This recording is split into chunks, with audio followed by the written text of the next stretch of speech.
36 जिल्हे, 36 बातम्या. News G9 Maharashtra. उत्तर तुमच्या प्रश्नांची.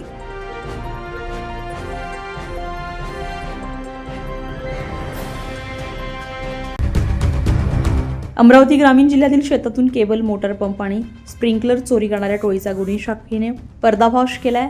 या कारवाईमध्ये 2 सराईत गुन्हेगारांना अटक करण्यात आली असून त्यांच्याकडून 11 गुन्हे उघडकीस आलेत. पोलिसांनी या कारवाईमध्ये लाखो रुपयांचा मुद्देमाल जप्त केलाय.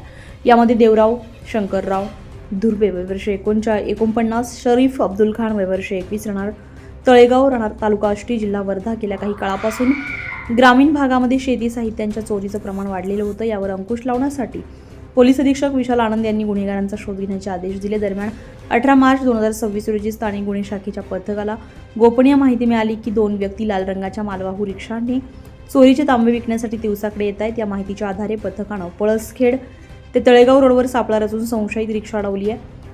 रिक्षाची झडती घेतली असता त्यामध्ये 26 किलो तांब्याची तार आणि 32 नग स्प्रिंकलर आढळून आले. सुरुवातीला उडवडीची उत्तर देणाऱ्या आरोपींनी पोलिसी खाक्या दाखवताच गुन्ह्याची कबुली दिली आहे. आरोपींकडून 26 किलो तांब्या, 32 नग स्प्रिंकलर, एक बजाज पल्सर मोटरसायकल आणि एक 3-4 चाकी मालवाहू रिक्षा असा एकूण 2,30,950 रुपयांचा मुद्देमाल जप्त करण्यात आला आहे. या अटकेमुळे तिवसा चांदूर रेल्वे, कुऱ्हा, मंगळूर, दस्तगीर आणि दत्तापूर पोलीस स्टेशनच्या हद्दीमध्ये एकूण 11 चोरीचे गुन्हे उघडकीस आले आहेत.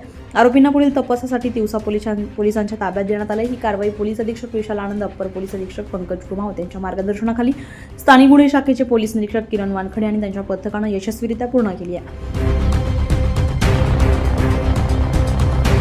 न्यूज G9 महाराष्ट्रासाठी नंदकिशोर मध्ये, तिवसा.